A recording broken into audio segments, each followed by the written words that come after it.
What is happening, fellow fantasy GMs? I am JJ Wang. He is the bearded one, DJ Dub. With our powers combined, we are the Fantasy Couriers.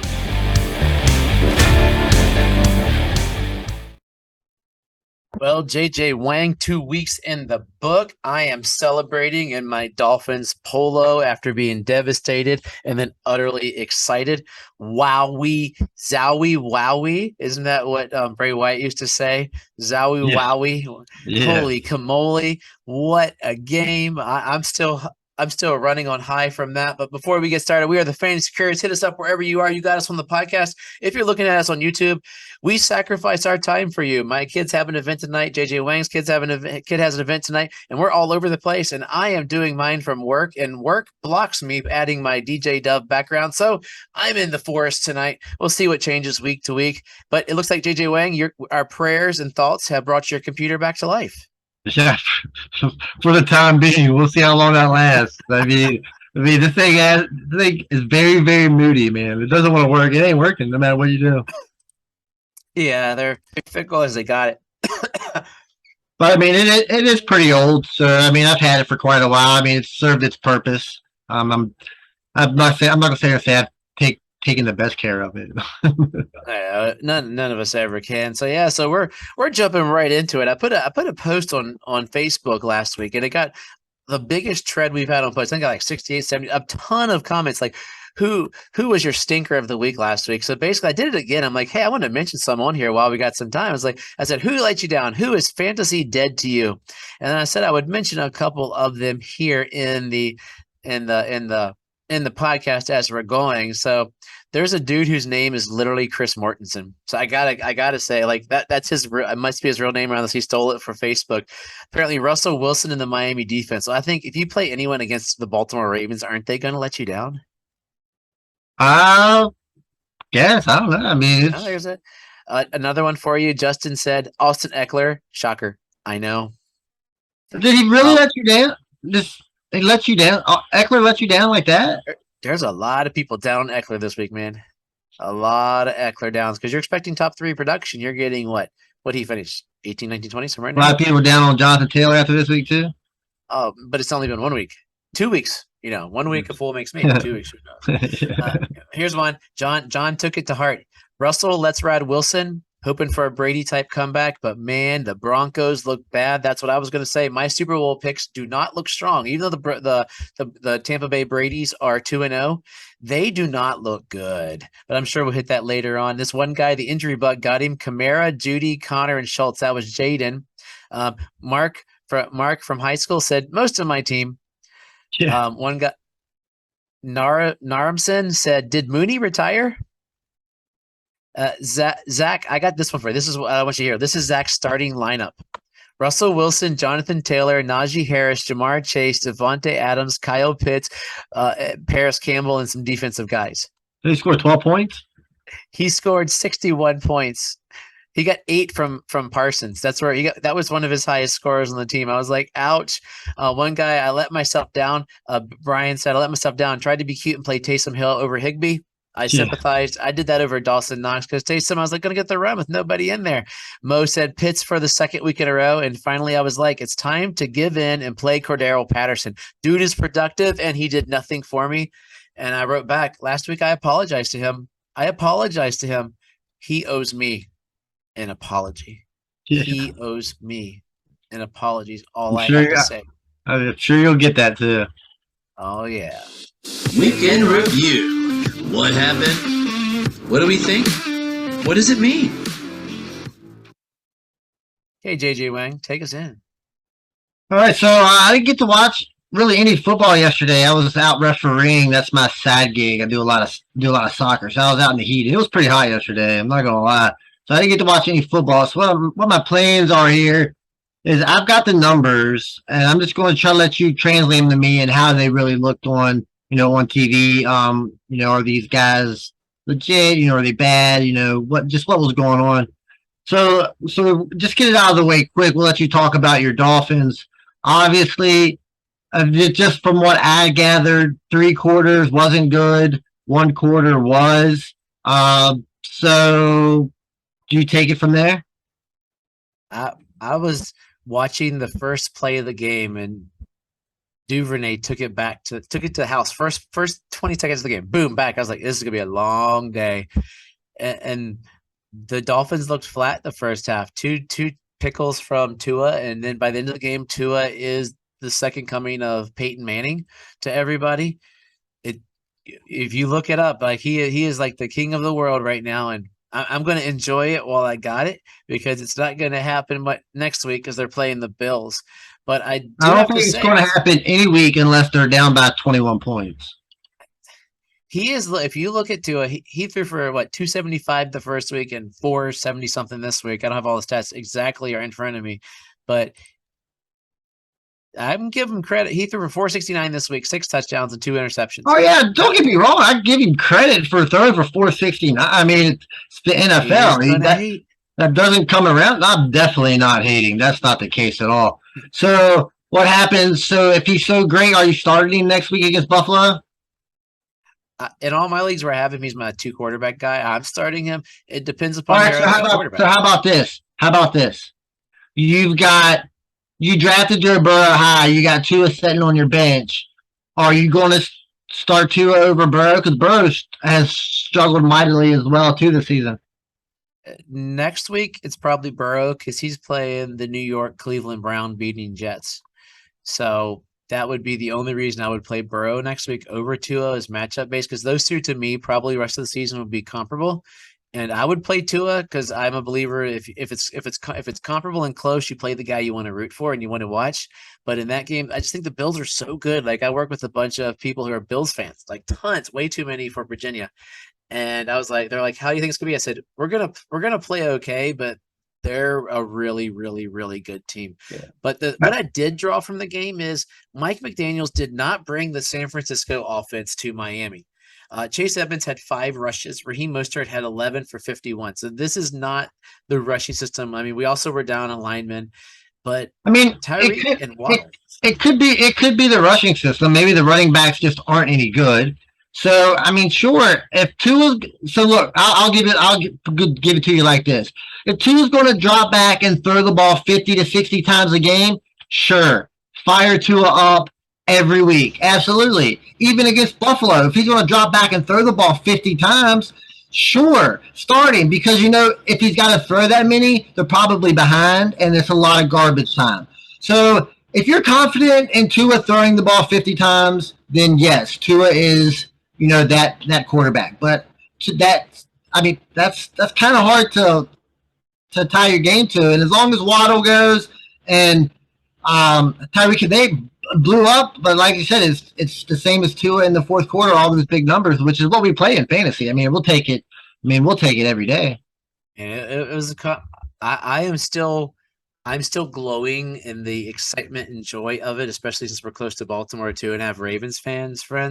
So all right, I'm riding it as long as I can. Like I didn't think the start of the season is brutal for Miami, so I think this win, in my mind, barring everybody getting hurt, is going to be what gets them into the playoffs. I'll be honest. All right. Well, maybe. Like I said, and Lamar looked amazing. No, we'll get there. We'll get there. Hold on a second. We'll get there.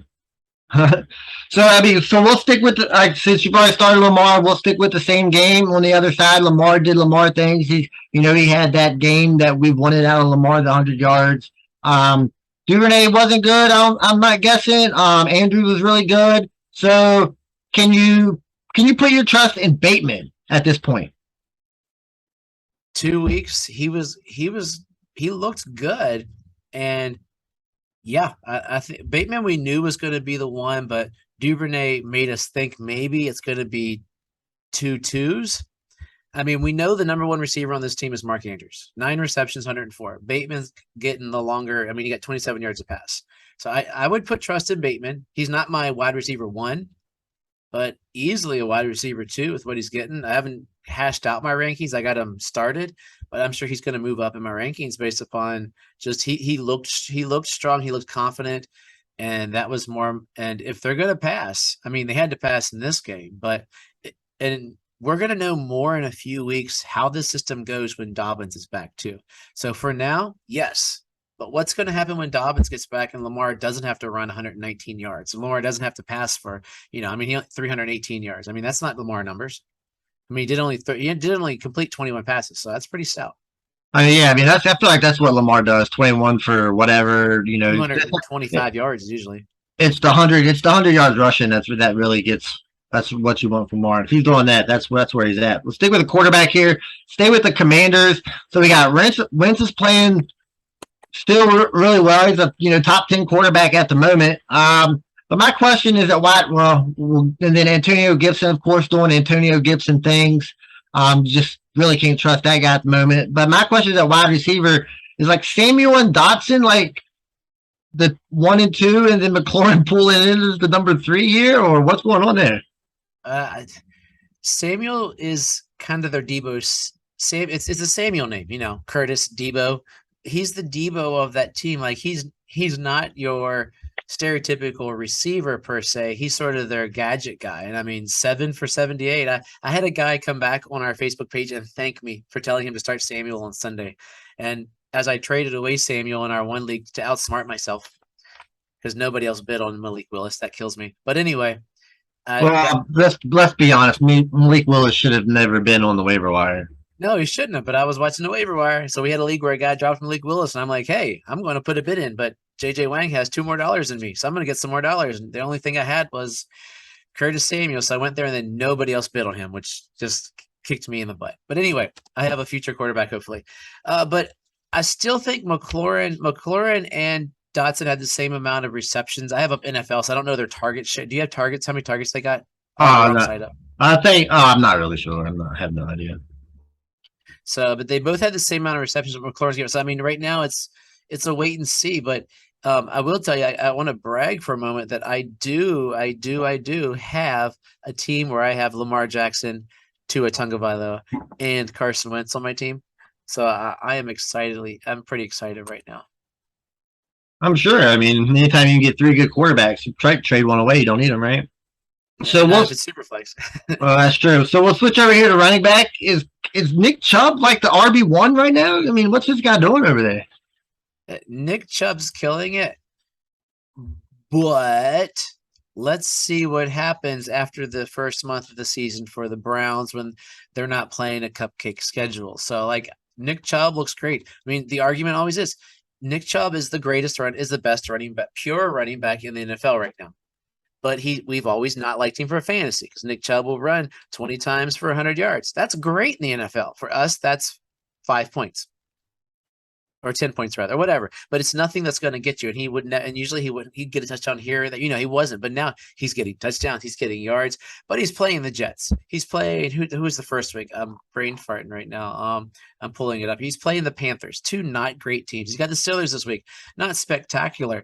And then it's gonna after that week it's gonna get a little harder. He's got the Falcons, another garbage team. So when he gets past October 2nd, he hits the Chargers. October 9th will be when we know. So if you got Chubb now, Chubb's could be RB1 for the month of September. He could be running back of the month if they give that award. Because he looks good. Yeah, I mean he looks kind of like but Chubb's always looked good. It's just you just can't get over that hump. He's fantasy good right for the next 3 weeks. So we'll stay here with running back. So this was actually last night's game. I was home for that game, but I fell asleep before it started. So I really didn't get to see any of that game either. So is Aaron Jones like put the rest of the 1A, 1B running back situation that him and Dylan was having, and it's just Aaron Jones is the guy. Aaron Jones had a better game. AJ Dillon, they gave more carries. AJ Dillon had 18 carries to 13. They're 1A, 1B. Just Aaron Jones last night. If you go back and watch that tape, he looked so confident. He was hitting every hole. Everything, it seemed like everything he touched was magic last night. I mean, when you average 8.8, you do that. But just watching him run, he looked like Nick Chubb. Like, for sake of it, he just looked so much better than Dylan. And I was like, why are they still giving Dylan the ball? Why? I guess they don't want to kill Aaron Jones, and they truly believe the 1A, 1B. But he looked like the superior running back, but he is still 1A, 1B. And it's going to be that way, which for them is an amazing luxury to have. to do. Like Aaron Jones, I had somebody ask me if they should set Aaron Jones versus the Bears versus somebody else. I'm like, and it was a close match. I said no, it was Aaron Jones or someone who played. I forget who it was, but I was like, you paid high for him. We're at the point in the season where you're not getting cute yet. It's still week 1 or 2. You paid high on him. You paid him up, and I want that person. If you find me, I want to hear the thank you for that one because that one was beautiful. Yeah. So we'll go back here to 2 quarterbacks that really didn't do all that well. From what I'm gathering here, we got Matt Ryan. I don't really not sure what happened there, and you brought it up earlier. Tell me about Tom Brady. But first, I want to go back to Matt Ryan real quick. Is he just like Phillip Rivers from last year? I mean, at some point, the Colts got to get a real quarterback, right? I wonder if it's Frank Reich. I'm a Frank Reich supporter, but Phillip Rivers did not the year good. Before.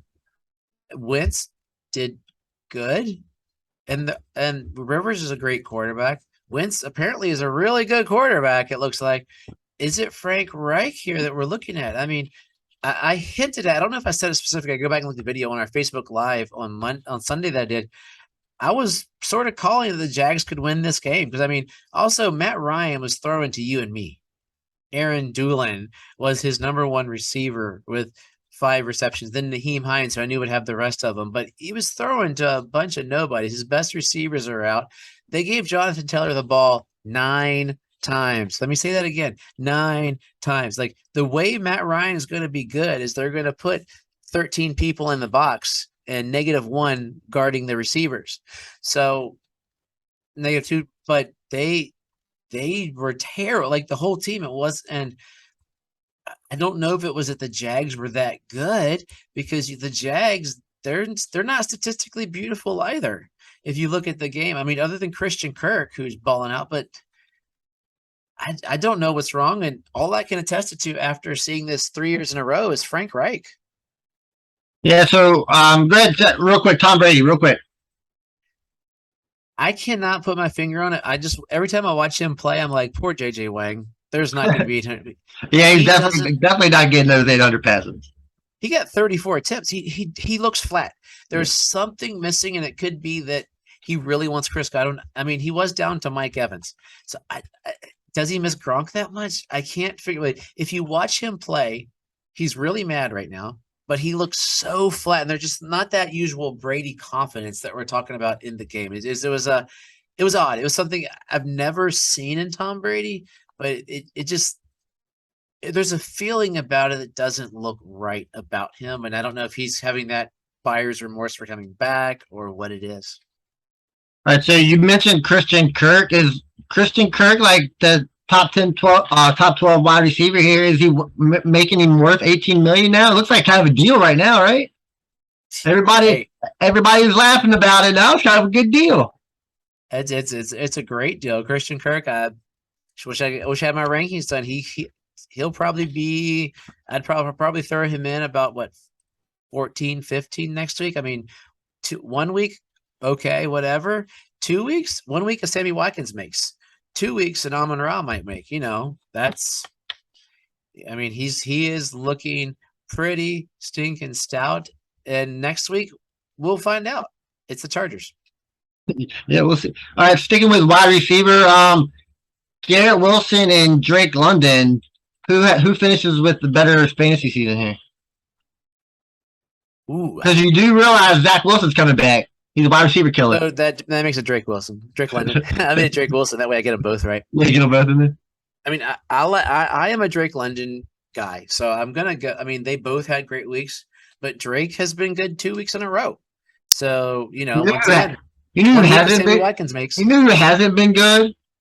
Kyle Pitts has not been any good at all. I mean, if he is that guy, I mean, and Drake London popping off immediately, you would think Kyle Pitts would be able to pop off as well, right?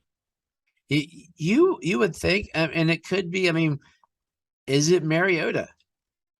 Without looking back, I don't remember Mariota ever.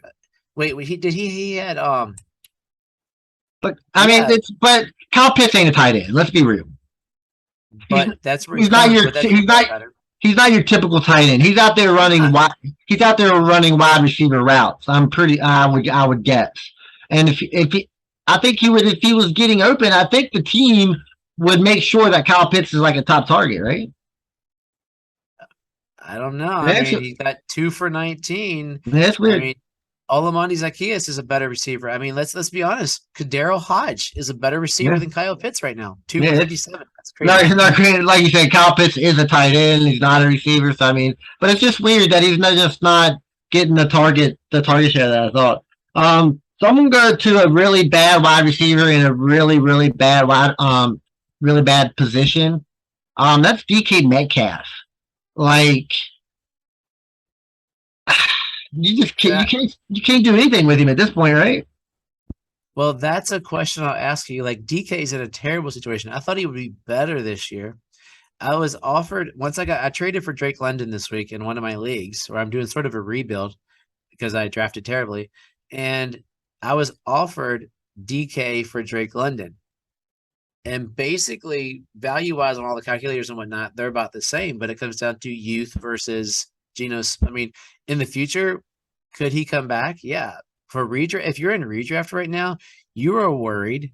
And I would say you got to find someone who's not paying attention and likes a giant, huge man for their team and trade DK Metcalf before they realize that he's terrible and they think that he could possibly get the bump back because yeah, like it's yucky. It's yucky watching the Seahawks play. Last week proved how bad the Broncos might be. And it also proves that Geno Smith still has 24 of 30 is not bad, but he looked very Brady-like. Didn't look very confident. Like, did you like that? But yeah, it's scary to think about that. And now a message from our favorite sponsor. Underdog Fantasy is the best and easiest place to play fantasy sports. Now that we are in season, they offer even more fantasy sports options. You can choose to play 4 to 6 round draft contests with up to 10 people. You can even create your own private draft room. And that's not all. Underdog also offers pick'em fantasy contests where you decide if players will go higher or lower than a listed stat line, from touchdowns to yards to interceptions and many more. It's a fun way to show off your fantasy prowess.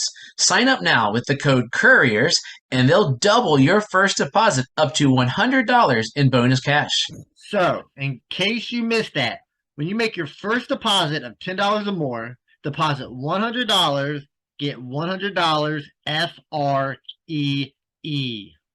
With their slick mobile app and user-friendly website, you'll have no problem jumping in and drafting your squad or making your best picks. So join Underdog today and don't forget to use the code Couriers. A link is in the notes of the podcast.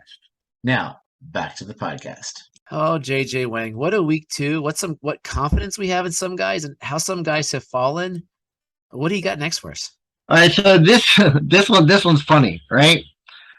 So we got Darrell Henderson, right? Everybody's favorite running back. Cam Akers is buried. Evidently Cam Akers comes in for 15 carries. Are we right back to square one? We just don't know who to start. They're like a bad version of the Packers backfield. I mean, Cam Akers is so efficient with those. He had 2.9 per carry, but he was getting. I was like, dude, Cam's running. Sweet, Cam's running. Daryl's getting 44.7. So it's and the touch. So I mean, he had a better efficient week, but Right. I think they're just like the Packers. It's going to be a 1A, 1B. I believed, I said it last week, that they didn't feel Cam was ready the first week. And because the injury, there might have been something they're hiding. I mean, it is, McVay and in that group of people that aren't going to tell you everything the way it is. And I had a guy, I started Swift in one of our DraftKings leagues, and one guy was like, "Why did you start him?" They said he's only getting 10 carries. I said, "Well, it's because he said the coach. I said, I don't trust coaches." He goes, "You got lucky, didn't you? You missed that article." I said, "Honestly, yeah." I was yelling at my kids, so I missed that part. But I don't trust coaches that much anymore. I trust more I almost trust beat reporters to a point, because they're looking from the outside in and they're more in touch, and they're not going to want to lie to you like a Belichick will want to trick you because he's trying to trick the guy he's playing. All right, last one. Is it time that we consider Amon-Ra St. Brown like a legit wide receiver one here? It's he's doing things no other receiver's ever really done, and he's doing it with Jared Goff. And he's the number one option. They got a good running game. Their tight end is Poo Poo. So it all funnels to Amon-Ra, right? Amon-Ra looked solid. I was on the Amon-Ra train last year, and I fell off the train in the offseason, and I traded away 2 of my Amon-Ras, thinking that it was going to be a fluke thing, and I'm glad I kept one. But one of them netted me, I think, Damian Pierce. Probably rather have Amon-Ra, right? But I got to play in the draft, I guess. And the other one got me Drake London. So payoff, that'll come out about square, I think, long run. But Amon-Ra looks right now, without looking at my rankings, I've got to have him in the top 7 of the rankings next week, don't I? Yeah, I would think. I think at this point he's at least earned a top 10. I don't know where he was at before. But I think at this point he's like he's probably like top 5 most consistent receiver. I don't know. Top 5 might be a little much, but as far as consistency, no. Devon Chase pooped the bed. Devon Chase pooped the bed. Yeah, he's just like every game is the same, and I think number 7. I don't think you're out of reach there, man. Yeah, and he might be higher till I sit down and look at numbers and where I got him. But you're talking, what is it? 8? Was it 8 games? What was that stat? 8 games in a row or 4? Whatever he had of 8 catches. I got my numbers all mixed up. Yeah, it's like 8 days. Yeah, but it's something like nobody else is really like one other receiver has done or something crazy like that. So Devontae Adams had 2 catches yesterday. 2. One was a touchdown. But Amon-Ra St. Brown, not Devontae Adams, had a bajillion yards, was a fantasy darling, and he walked away with 116 yards. I don't know. The Lions are solid. They're looking good. They did beat the Commanders, but it was a different kind of game than the first game.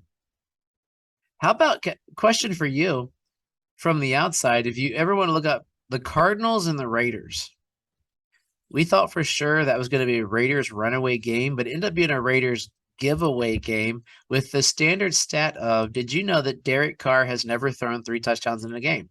I did not know that. In his career, never thrown 3 touchdowns. And somehow he forgot that Devontae Adams, who he overcompensated. So he threw to Hunter Renfrow 7 times, and Hunter Renfrow fumbled it twice in the last couple minutes to blow it up. But Kyler Murray, fantasy quarterback, I'm not as high on him right now, but if you all want to go back and watch a fourth quarter of Kyler Murray, he ran about 50, 60 yards to get a 2-yard. That, holy moly. See, this is the problem. That's what Kyler Murray is. That's the kind of quarterback Kyler Murray is. That's the kind of quarterback Kyler Murray was in college. That's what everybody wants out of Kyler Murray. But you don't get that out of Kyler Murray very often. And when you do, when he does do it, he's a little dude, and he can't be taking hits like that. Of course, we got to say Trey Lance. We got to say rest. No, I don't want to say rest in peace. That's terrible. But as far as the season goes, so fortunate for that. But you just don't want to. Kyler Murray's Kyler Murray, and if he's doing that, you want that. That's the Kyler Murray you want. Oh, that was another thing I wanted to ask you. How are you doing today? It's unfortunate. With Trey Lance going down, do the 49ers look like the smartest organization in football right now? This was probably just like they stuck to their guns. They knew what they wanted. Nobody was going to offer it, and they just said, "All right, we'll keep him," and it actually paid off for them. So who's laughing now? Waiver wire. Are you picking up Darrell Williams this week? Probably. With Connor being down and possibly an ankle? Or Eno Benjamin, which one would you pick up? I'd probably go Darrell Williams just because he's actually done decent before. Nelson Aguilar had an explosive week this week.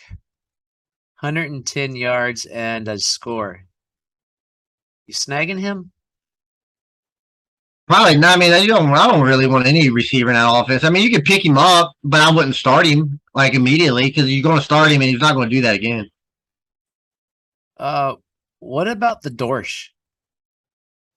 I don't know what to think about that dude. I have no idea. Is he flex worthy? Be sure if you want to risk it. If you want to put your flex spot on the back of Greg Dortch, I mean, sure, you can ride the hot end. I mean, I wouldn't say I'm not going to laugh at you for doing it, but I mean, it makes sense. I mean, if that's what you got on your team and you got to start Dortch, he's the best option you have. Sure, fire it up. Okay, and we'll have lots more posted as we chat through the week. But most importantly, surefire waste of a touchdown. Oh, yeah, everybody's favorite segment of the week. Who got points that we just didn't want? Let us start. I was getting texts about this on Thursday night. Somebody was texting me, and my brother might have been like, hey, that was a surefire waste of a touchdown. So let's start on the Thursday night game, San Diego versus Kansas City. They each had one. Justin Herbert had a 1-yard pass. That's got to be an Eckler touchdown. Wait, Xander Horvath? That is most definitely a surefire waste of a touchdown. But isn't this back-to-back weeks for him? I think so, yeah. But so 2 surefire waste of touchdowns, 3 I can't do, I guess. Let's go. Patrick Mahomes had a 41-yard bomb. You know that's got to be the rookie Sky Moore. No. Oh, it's got to be Kelsey breaking one down. No. Huh. It's almost like the commentators called this. They're like, Justin Watson checked in, and then boom, Justin Watson scored a touchdown. That is definitely a surefire waste of a touchdown. Yeah, you don't even know that guy's still around. Going to the only game that mattered this week, the Ravens versus the Dolphins. And we have a 12-yard pass from Lamar Jackson. It looks like Mark Andrews got another one. Nope. Oh, it's Bateman. Nope. Ex-Kansas City Chief, Demarcus Robinson, 12-yard pass. That would be a surefire waste of a touchdown. Good for him, man. Oh, let's go to the other side of the ball. We got a 2-yard touchdown pass. That must be Gesicki's second. No. Oh, maybe it's Tyreek Hill's third. No. Oh, it's Waddle. Wait, no. River Craycraft? DJ Dub doesn't even know who this dude is, and he's a diehard Dolphins fan. So that really makes it a surefire waste of a touchdown. Yeah, I've never heard of that guy. I don't know. Tom Brady did throw a touchdown to Mike. Oh, no, Mike got kicked out of the game because he's suspended for a week, by the way. So get him off your rankings. See that. And so nobody's there. So who does it go to? Rashad Perryman. This is like 4 years ago. And that in 2022 is definitely a surefire waste of a touchdown. I mean, he's going to be their number 1 next week, maybe. Quite possibly. This is a double surefire waste of a touchdown. Are you ready for this one? It looks like Trey Lance has a 38-yard. No, wait, that's not Trey Lance. That's Jimmy Garoppolo. 38-yard pass to Kittle. No, wait, no. Maybe it's Debo. No, not Debo. Oh, wait, Ayuk. Nope. So Jimmy Garoppolo with a 38-yard pass to Ross Dwelly. That is 2. Let me count them 2. Definite surefire waste of touchdowns. I didn't want to say that one. Oh, it is. It is. Let's go. Marcus Mariota looking good until that last drive when he blew it when they could have won it. Has an 11-yard pass. Looks like Drake London got another one. Nope. Kyle Pitts. Nope. He's terrible. Olamide Zacchaeus. Wow. 11-yard pass. That is a surefire waste of a touchdown. He's their number 2 wide receiver, right? Well, their number 2 receiver, period. Number 2 receiver. I mean, yeah, it was supposed to be our boy Brian Edwards, but that's right. He looks like he is terrible. He's terrible. Yeah, he's terrible. Terrible. Oh, let's go. Russell Wilson's throwing some touchdowns. You know, Judy was already hurt by this point. Oh, it's a big guy. Oh, it's Sutton. Nope. Oh, cool. Maybe it's Albert. Oh no, Eric Sober with a 22-yard touchdown reception from Russell Wilson. That would be a surefire waste of a touchdown. He likes his tight ends, man. He does. He's going to spread it out, man. A 1-yard run for the Arizona Cardinals must be Kyler sneaking in. No, James Conner. Nope, he's hurt. It's one of DJ Dub's favorites of all time, but now a Cardinal, Darrell Williams. That is a surefire waste of a touchdown. Last one I got for you here is Dallas. Cooper Rush. Well, that's a waste anyway. Actually, I started him on one of our DFSs to see what happened. He has a 9-yard pass to CD. No. Oh, Noah Brown. Good for him. That's a surefire waste of a touchdown. After Tolbert was randomly out at the last minute. So give us some wisdom, JJ Wang. I'm going to see if I can get this up before the Monday night game, but enjoy the Monday night game. If you did, I hope you enjoyed the Monday night game. We'll see you Thursday, but tell us what you got, JJ. Yeah, so if you're feeling a little down, the first couple of weeks of fantasy hasn't gone your way, and you just need something to pick you up. I mean, don't be afraid to go out there and make a trade at this point. I mean, this is where, I think this is where you start considering that kind of stuff. You got 2 weeks. I know it's not a huge sample size, but it's only, 13 games games. So I mean, it's like almost I don't say a quarter, maybe look stupid, but I mean we're getting close to that point, and you're gonna have to eventually you don't want to wait till the last minute. So you kind of want to get ahead of the game. Maybe start throwing a feeler here, a feeler there. Find somebody that you might think is on the verge that you're looking at, but don't be afraid to do that, man. That's part of one of the funnest parts about fantasy, going out there and making trades. If it doesn't work out, who cares? It doesn't work out. You wasn't doing very good anyway. I mean, you got to do something. So, as always, trust yourself and trust the process.